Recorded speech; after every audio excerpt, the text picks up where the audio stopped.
Hi guys, my name's Adele Onyango and welcome to another episode of Legally Clueless. No, seriously, I have no clue what I'm doing, but I'm pretty sure I'm not the only one.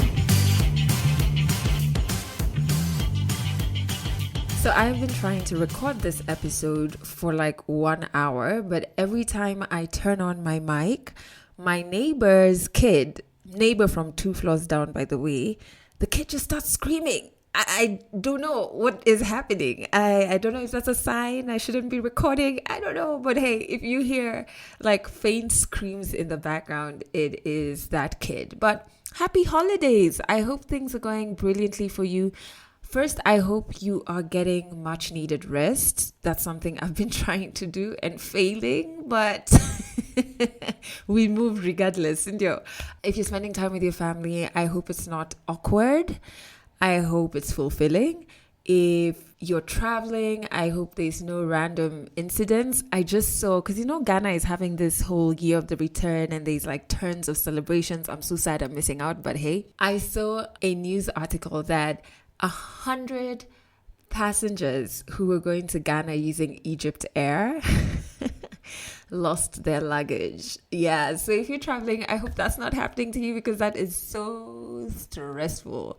But speaking of traveling, I did tell you in the last episode I was going on a camping trip with my husband. My husband loves the outdoors. He loves camping. I really don't. I feel like hotels are there for a reason. Help them make a profit by going and staying in the hotels. But I haven't been able to fulfill my camping with him once a year promise because previously I was working throughout any holidays. So this year, since I can work from any location whatsoever, I had to go camping. So we went to Tsavo East National Park in Kenya. It's actually one of the largest and oldest parks in Kenya. It is humongous. We were camping at a site called Ndololo. For any of you who love camping, apparently it's a really good site for campers. For me, I'm just like, it's so dangerous. So the first night at about 1 a.m., I wake up because I'm just hearing like a lot of commotion outside, but it's movement commotion, not really like people talking or anything. Turns out it was elephants that were eating from the trees above our tents. Yeah. So we went with some of my husband's friends, and so they were in a different tent. And I was hearing what sounded like someone dragging a tent away. And I was like, shit, maybe the elephants are like hijacking. I know. I'm such a drama queen. They're like hijacking these people's tents. So I nudge my husband awake and I'm like trying to whisper to him that the elephants are stealing his friends. I know. In hindsight, I'm like, what the heck? And he was just like, can you just sleep? Anyway, no human beings were hijacked by elephants that night. On the second morning, a monkey fell on our tent. Yeah, but that was more hilarious than scary. But the first morning, actually, this was so embarrassing. So I go to shower in the ladies' side and I tell my husband to stand outside the door because maybe like a monkey will try and get in, or what if I find a snake in there, or, protection. So I'm in the shower. I even have like my face mask on. I'm lathering up, giving, my face mask time to do its thing. And then from the shower drainage, where all the water collects in, I just see something like wiggling up. I'm like, what the fuck is that? And it was like dark black. And all I saw was like legs, pon legs. So it was like a millipede or a centipede. I don't know the difference between those two. I'm not trying to find out the difference. And it's just coming out of the drainage. It's long. You guys, it was like the length of your average laptop screen. Yeah, that was me trying to measure my laptop. Yeah, generally, it was like the length of your laptop screen. And at the bottom, it had 2 stings that were like dark red, maroonish. I've never seen anything like that. Honestly, like millipedes, centipedes, I thought they were like tiny things, but this one was huge. So what does Adele do? I leave my towel and everything and I run out of the shower. with a face mask on, half my body covered with soap, and I'm screaming. Oh my God. And my husband is just like, first, before I even find out why you're screaming, can you please take a towel?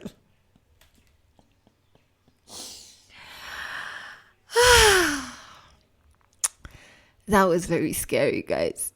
So I'm running out. The millipede with its stings is like running in the opposite direction because it's like I've scared it. And I'm like, how the fuck are you scared when you have these two huge stingers and these thousands of legs? Like,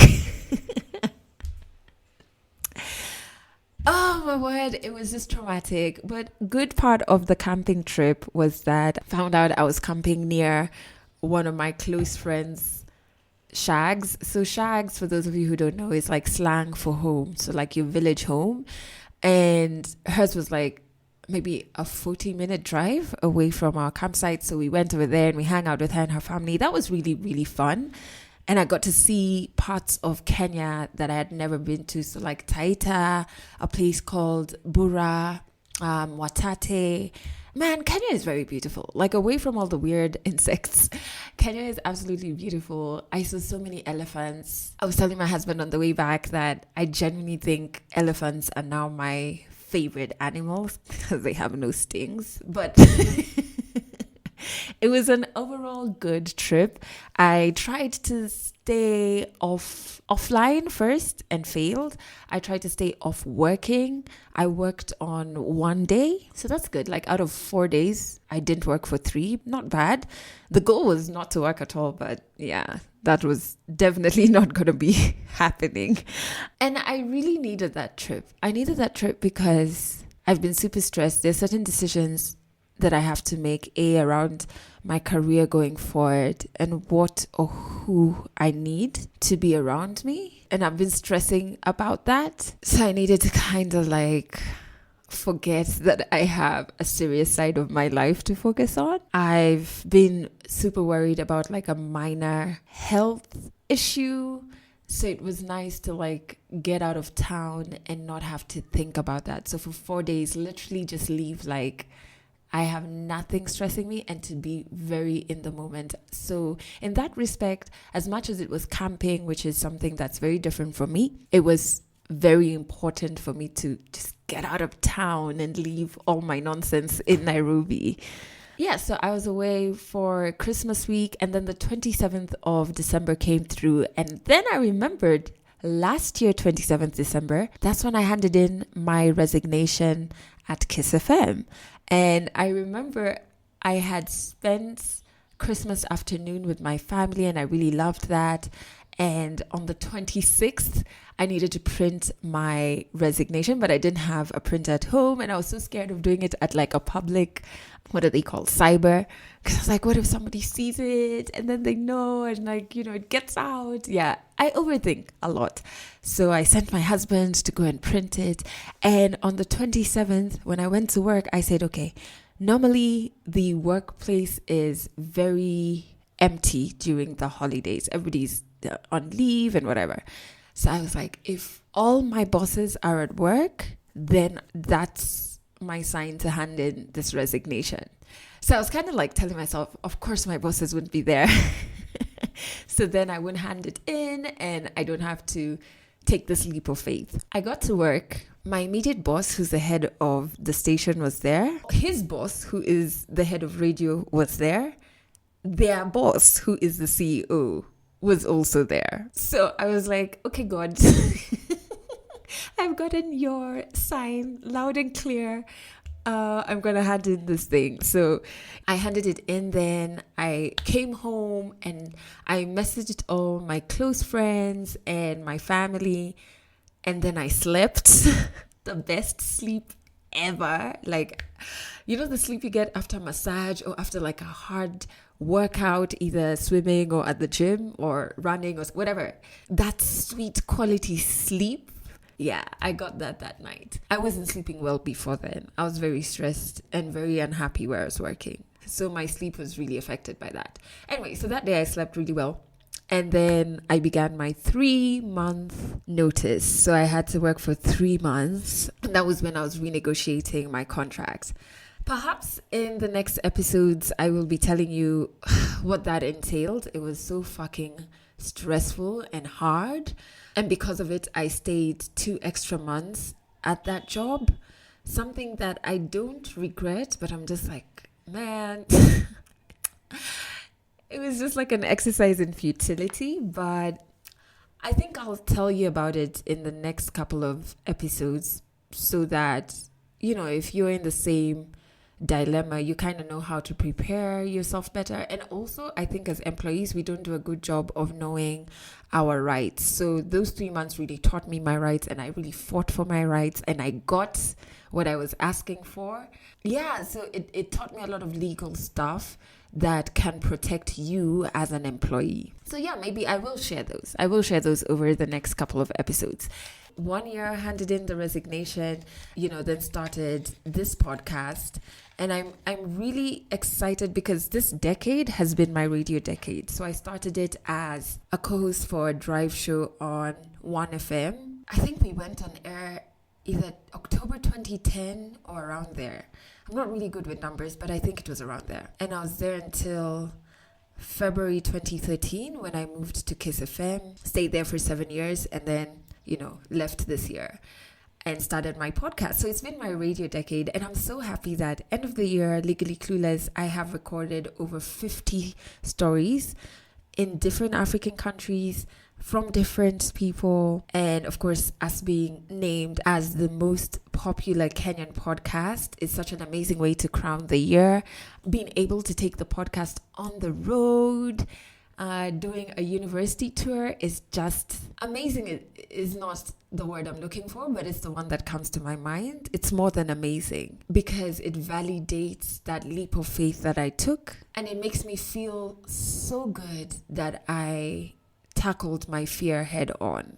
And I pray that I keep conquering fear because I still have fear of many other things, and it's so crippling. Fear is so crippling, and it really stops you from living. So I'm just hoping that I carry on this whole overcoming fear thing. Anyway, so back to the uni tour. The story that I'm sharing today is one that I recorded during that tour, and it's by John, and he shared how difficult it was for him going to uni when he had just turned 17.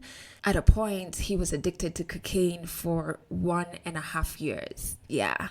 His story is short. I don't know. It's extremely powerful. It's just one of those stories that I think I will remember for the rest of my life. 100 African stories. There is no proper life that you live in university as a musician. If I constantly just walked around feeling sorry for myself, I'm never going to get anything done. There was a bit of frustration in between all of that. I've been breaking my back for this company. Therapy is not for the weak or for the crazy. Stories from Africa.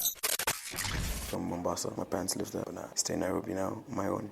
And in school, so I'm just doing journalism. I should have graduated actually this year, but now I'm 2 years more, so I'm graduating 2021. I was doing IBA, then I started afresh on journalism. That's what I'm doing now. I was 2015, I was 17, just finished high school. So my parents, I was trying to go to South Africa, but I needed to do year 12 and 13, which I didn't want to. So USIU was an option. So I came here at 17. And that's when I started now with IBA because that's what I thought I wanted to do. Then after that, it was just like, 2 years into it, it wasn't working out for me. My grades weren't that well, so I wanted to drop out. So my parents were like, okay, so what else can you do? That's now I'm in journalism now. I realized when I was really flunking in school, really hard. So the dean, I had a meeting with the dean. I remember at a point my GPA was at 1.2, which is really, really bad. So I remember having a meeting with the dean, and he was just like, you just need to go and figure yourself out, man. You can't be on these grades. At that time, I was also heavily on drugs. So it was just a moment in my life. I was just like, okay, man, I'm done with this. Then I had to get back home. My parents are all the way in Mombasa. They're asking me, yo, are you good in school? I'm like, 4.0 GPA, bro. I'm good, dog. We're good. Are you doing well in school? Never been better. So it just kept on going on sem after sem until now the school are like, you need to dip. You need to go. you're failing. So I had to reevaluate like what I wanted to do with myself at that moment in time. And I was 18 at that. I'm 21 now, so I was 18 at the moment. When I joined campus, I was 17. So I didn't have age mates. Like, I didn't have people my age. So everyone around me was like 22, 23, 20, like, you know, that age range. And like, I was just 17. I was just, you know, trying to experiment. So I'm going to mention this. I was for a bit like 1.5 years, I was addicted to cocaine. And it's just, I had to get through with it. And yeah, because I was really young and I just didn't know what I was doing with my life at that time. So it was just like, you want to try this? I'm like, yeah, sure. It's like, you're going for class. So, and then they were like, oh, it's 7 misses. So you get to your 6th miss, you're like, it's fine. Like, my lecturers probably, you know, likes me. So I'll go talk.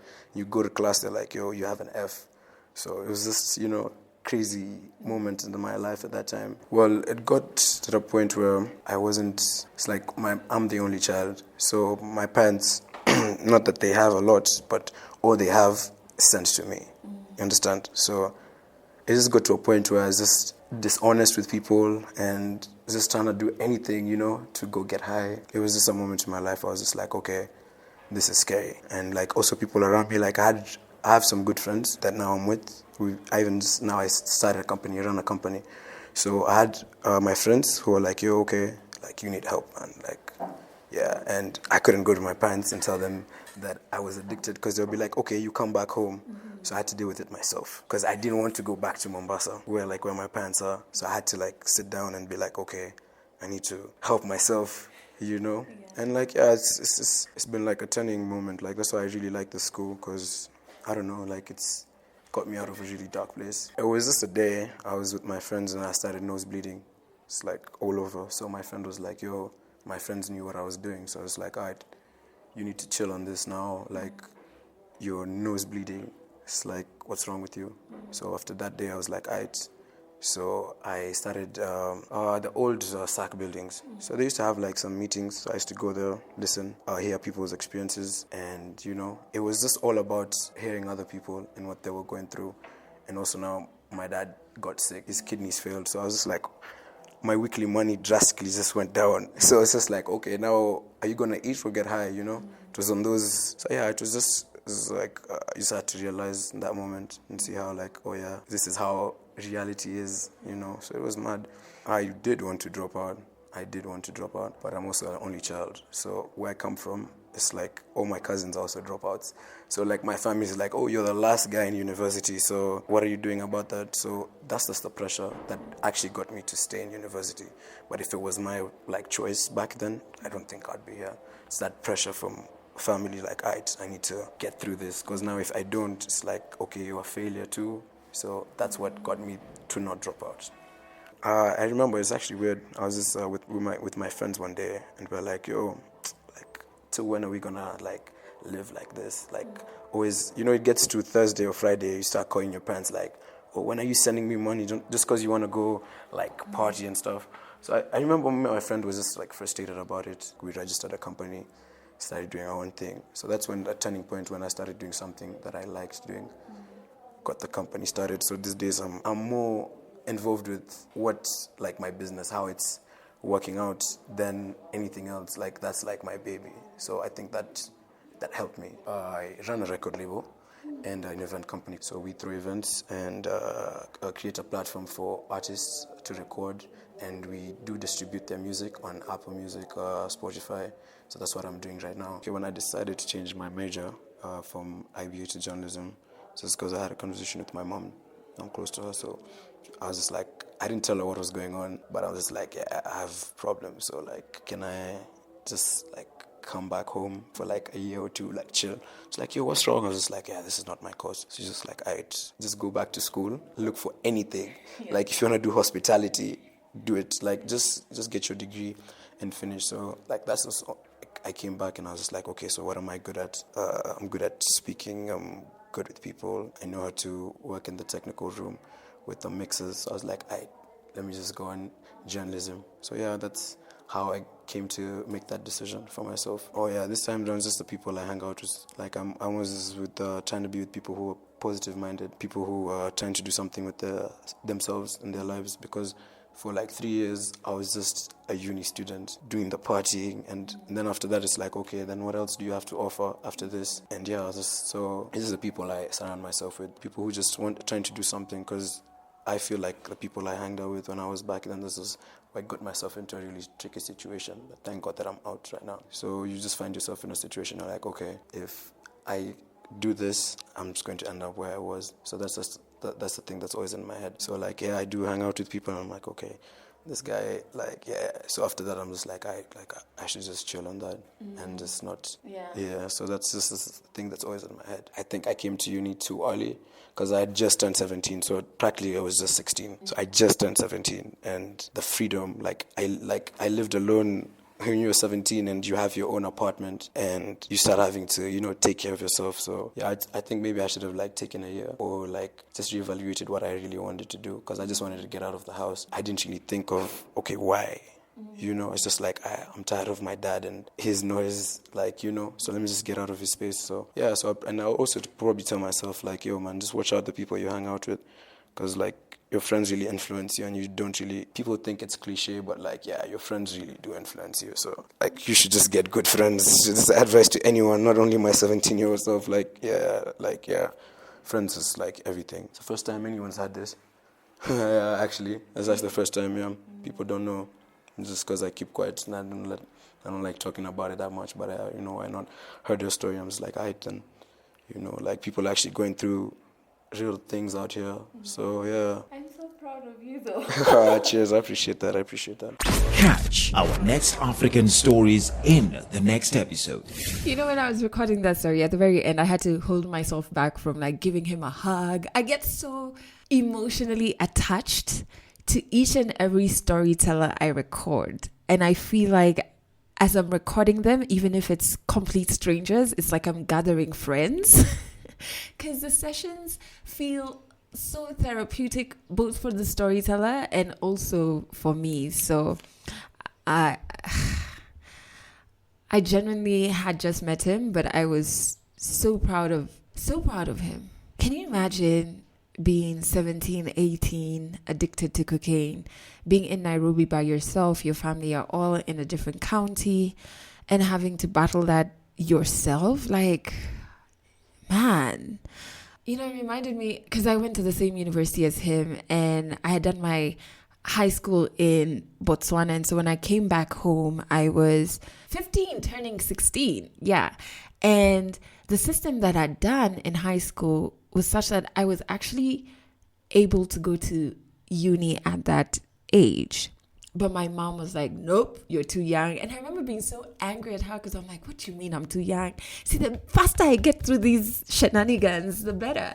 But hearing his story, I was like, yeah, maybe taking 2 years to do IB was a good thing. But even in IB, I was the youngest. I'm just happy I went through IB and went through uni at a time when drugs, maybe they were everywhere, but I told you guys before, I saw weed for the first time when I was in university, and I think I was 18 at the time, and I was completely freaked out. That was my first time seeing weed. But if you fast forward to today, drugs are everywhere. Okay, I still haven't seen them other than in the movies, but I hear that they're everywhere. And so yeah, it just makes you really scared. It's different timings, and if we are to have kids, we'll be bringing them up in a completely different time where they'll be exposed to so much more than us. And you just kind of have to pray that you've given them the right tools to be able to maneuver their way through all of that madness. But I'm really happy he shared his story with us, and I hope it resonates with you, if it takes you back to your uni days, or you who's about to go into uni, because that's also a thing. Prepare thyself. But yeah, so he has about 2 years to graduate, he told me, and so I'm really happy that he overcame what he was battling. Anyway, by the time you're listening to this, we probably have jumped into 2020. So this is the last episode of the decade and the first episode of the decade. I am so happy that you're part of the Legally Clueless tribe. I appreciate you for listening, you for giving me your time and allowing me into your space. And I'd love you to join the Legally Clueless tribe, which is on Instagram. So just head over to @Legally Clueless Podcast. Happy New Year! And that's it for this episode of Legally Clueless. You can share this podcast with your friends. You can keep it for yourself. I'm not judging. Just make sure you're here next week for the next episode.